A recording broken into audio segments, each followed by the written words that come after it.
నమస్తే. ప్రజెంట్ మనం GHMC office దగ్గర ఉన్నాం.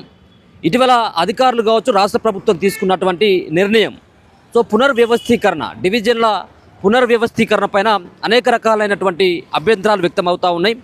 డివిజన్ల పునర్వ్యవస్థీకరణ కొంత గందరగోళంగా జరిగింది. ఎవరిని అడిగి ఈ నిర్ణయాన్ని తీసుకున్నారు?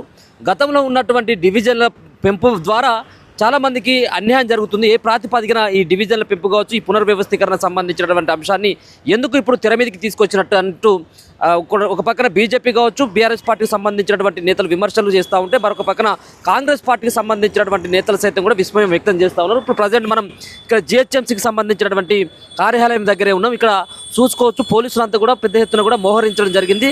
పోలీసులు సైతం కూడా జిహెచ్ఎంసీ ఆఫీస్ దగ్గర వందల సంఖ్యలో చేరడం జరిగింది. కాసేపట్లో ఈ ఒకరోజుకు సంబంధించినటువంటి సమీక్షా సమావేశాన్ని కూడా జిహెచ్ఎంసీ కమిషనర్తో పాటు ఇక్కడ ఉన్నటువంటి గద్వాల విజయలక్ష్మి సైతం కూడా ఈ యొక్క కార్యక్రమాన్ని నిర్వహించబోతా ఉన్నారు. ఏమైనా అభ్యంతరాలు ఉన్నట్టయితుంటే ఖచ్చితంగా ఈ సమావేశంలో మీరు తెలపండి. రాతపూర్వకంగా, మీరు లిఖితపూర్వకంగా మీరు ఇచ్చేటువంటి ఏవైతే ఫిర్యాదులు ఉంటే దాని ద్వారా తదుపరిగా ఏం చేయాలన్నటువంటి దానిపైన మేము ఖచ్చితంగా ఆలోచిస్తామని చెప్పేసి కూడా ఈరోజు సమావేశాన్ని కూడా ఏర్పాటు చేయడం జరిగింది. ముఖ్యంగా ఔటర్ రింగ్ రోడ్డు సరిహద్దుగా జిహెచ్ఎంసీని విస్తరిస్తూ చేపట్టినటువంటి డివిజన్ల పునర్వ్యవస్థీకరణ పైన కూడా రకరకాలైనటువంటి అభ్యంతరాలు కూడా వ్యక్తమవుతూ ఉన్నాయి. పునర్విభజన పూర్తిగా గందరగోళంగా ఉందని స్థానికులు కూడా ఇప్పటికే వాళ్ళంతా కూడా అంటూ ఉన్నారు. గ్రేటర్ హైదరాబాద్ చుట్టూ ఉన్నటువంటి 20 మున్సిపాలిటీలు, 7 కార్పొరేషన్ల పరిధిలో అధికారులు క్షేత్రస్థాయి పరిశీలన కూడా చేయకుండానే పునర్విభజన చేపట్టారని కూడా వాళ్ళు పేర్కొంటూ ఉన్నారు. ఎవరిని అడగలేదు, ఇక్కడ ఉన్నటువంటి డివిజన్లో ఉన్నటువంటి నాయకులను అడగలేదు, ప్రజాభిప్రాయం కూడా సేకరించకుండానే పూర్తి స్థాయిలో ఏకపక్షంగా కూడా తీసుకున్నటువంటి నిర్ణయంగా ఇక్కడ ఉన్నటువంటి స్థానికులు సైతం కూడా చెప్తా ఉన్నారు. సో ఇటీవల కాలంలో శివారు ప్రాంతాల్లోని పట్టణీకరణ శరవేగంగా జరుగుతుంది. కోర్ కమిటీ నుంచి చాలామంది శివారు ప్రాంతాల్లో గేటెడ్ కమ్యూనిటీలు, హైరేజ్లు, అపార్ట్మెంట్లలోకి మారుతుండడంతో జనసాంద్రత ఊహించిన స్థాయిలో పెరుగుతుంది అన్నటువంటి అంశాలను కూడా తెర మీదకి తీసుకొస్తా ఉన్నారు.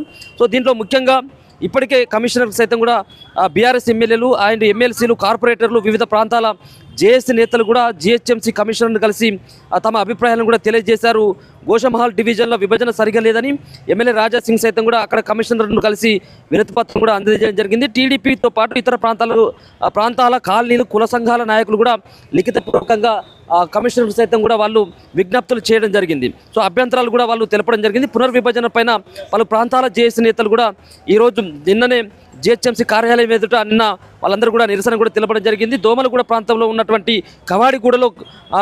దోమలగూడ ప్రాంతాన్ని కూడా కవాడిగూడలో కలపడం పైన కూడా ఆ ఏరియాకు చెందినటువంటి పలు పార్టీ నేతలు అభ్యంతరాలు కూడా తెలపడం జరిగింది. దోమలగూడ పోలీస్ స్టేషన్ పరిధిని ప్రత్యేక డివిజన్గా గుర్తించాలని కూడా వాళ్ళు నిన్న డిమాండ్ చేయడం జరిగింది. సో ఇట్లా రకరకాలైనటువంటి అంశాలను కూడా తెర మీదకి తీసుకురావడం జరిగింది. డివిజన్ల విభజన ద్వారా అక్కడ ఉన్నటువంటి ఏ ఒక్క పౌరులు కూడా ఇబ్బంది కూడా కలగొద్దు అని చెప్పేసి కూడా చెప్తా ఉన్నారు. జిహెచ్ఎంసీ విస్తరణకు బీఆర్ఎస్ వ్యతిరేకం కాదని, అయితే క్షేత్రస్థాయి పాలన పౌరులకు ఇబ్బంది లేకుండా పునర్విభజన జరపాలని ఆ పార్టీ ఎమ్మెల్యే సంబంధించినటువంటి తలసాని శ్రీనివాస్ యాదవ్ కూడా నిన్న ఈ విషయాన్ని కూడా ఆయన స్పష్టంగా కూడా చెప్పడం జరిగింది. సో మెరుగైన సేవల కోసమే ఈ యొక్క డివిజన్ల పునర్వ్యవస్థీకరణ తీసుకురావడం జరిగిందంటూ ఇక్కడ హైదరాబాద్కు సంబంధించినటువంటి ఇన్ఛార్జ్ మంత్రి అయినటువంటి పొన్నం ప్రభాకర్ సైతం కూడా ఇదే అంశాన్ని కూడా తెలియజేయడం జరిగింది. మెరుగైన పౌర సేవలు, ప్రణాళికబద్ధమైనటువంటి అభివృద్ధి ప్రజలకు అన్ని రకాలుగా ఉపయోగపడేందుకే జిహెచ్ఎంసీ విస్తరణ చేపట్టామని హైదరాబాద్ జిల్లా ఇన్ఛార్జి మంత్రి పొన్నం ప్రభాకర్ సైతం కూడా చెప్పడం జరిగింది. శాస్త్రీయంగా డివిజన్ల పునర్విభజన జరగడం వల్ల ప్రతి ప్రాంతాన్ని కూడా సమాన రాజకీయ ప్రాధాన్యత లభిస్తుందని చెప్పేసి కూడా విలీనమైన మున్సిపాలిటీల సమగ్ర అభివృద్ధి సులభమవుతుందని చెప్పేసి, అంతేకాకుండా జనాభా, స్థానిక అవసరాల ఆధారంగా నిధులు కూడా కేటాయించేటువంటి అవకాశం ఉంటుందన్నట్టుగా నిన్న తలసాని శ్రీనివాస్ యాదవ్ కూడా నిన్న తెలిసి చెప్పడం జరిగింది. అన్ని కూడా అంశాలని ప్రభుత్వ చిత్తశుద్ధితో ఉంది. ఈ విభజించడం ద్వారా ఇక్కడ ఉన్నటువంటి పెరిగినటువంటి జనాభాతో పాటు మెరుగైనటువంటి పౌర సేవలను వినియోగించుకునేందుకు ఇటువంటి డివిజన్ల పెంపు అనేది కూడా ఉపయోగపడుతుందని చెప్పేసి కూడా వాళ్ళు చెప్తా ఉన్నారు. 614 వార్డులు ఉన్నాయి. 58 డివిజన్ల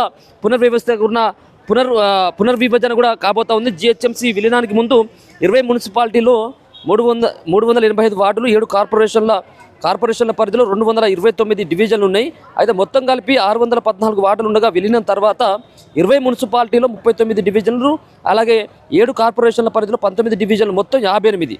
వీటన్నిటి కూడా సరిహద్దులు కూడా నిర్ణయించడం జరిగింది. నిర్ణయంతో తమ రాజకీయ భవిష్యత్తు పైన కూడా తీవ్ర ప్రభావం పడిందని కూడా వివిధ పార్టీ నాయకులు సైతం కూడా వాళ్ళు వాపోతూ ఉన్నటువంటి ఆ సిచ్యువేషన్ అయితే కనబడతా ఉంది. ఇప్పుడు ఇక్కడ ఉన్నటువంటి జిహెచ్ఎంసీ సంబంధించినటువంటి ఈ యొక్క ఆఫీస్ దగ్గర అంటే మిగతా సంబంధించినటువంటి పార్టీల నాయకులు సైతం కూడా కౌన్సిలర్లు సైతం కూడా ఇక్కడికైతే ఒక్కొక్కరుగా వస్తూ ఉన్నారు. సో ఇలాంటి అవాంఛనీయ సంఘటనలు కూడా జరగకుండా సో పునర్విభజన సంబంధించినటువంటి విషయంలో ఒకవేళ కనుక ఈ సమావేశం అయిపోయిన తర్వాత ఇక్కడ బీజేపీ కావచ్చు, ఇక్కడ ఉన్నటువంటి బీఆర్ఎస్ పార్టీకి సంబంధించినటువంటి కౌన్సిలర్లు కావచ్చు, ఎమ్మెల్సీలు కావచ్చు, ఏమైనా నిరసన వ్యక్తం కనుక చేసినట్టయితే ఉంటే ఇట్లాంటి అవాంఛనీయ సంఘటనలు జరగకుండా పోలీసులు అయితే పెద్ద ఎత్తున కూడా మోహరించడం జరిగింది. దీనిపైన హైదరాబాద్లో ఉన్నటువంటి చాలామంది కౌన్సిలర్లతో పాటు చాలామంది కాంగ్రెస్ పార్టీలో ఉన్నటువంటి వాళ్ళు సైతం కూడా దీన్ని వ్యతిరేకిస్తూ ఉన్నారు. సో ఈ పునర్విభజన చేయడం ద్వారా తమ యొక్క రాజకీయ ఉనికికే ప్రమాదం అన్నటువంటి అంశాన్ని కూడా వాళ్ళు తెలియజేస్తారు. ఇప్పుడు చూసుకోవచ్చు ఒక్కొక్కరుగా ఇక్కడికి ఉన్నటువంటి ఎమ్మెల్యేస్తో పాటు ఎమ్మెల్సీలు అండ్ మిగతా సంబంధించినటువంటి ఎవరైతే ఈ హైదరాబాద్లో ఉన్నటువంటి కౌన్సిలర్లు సైతం కూడా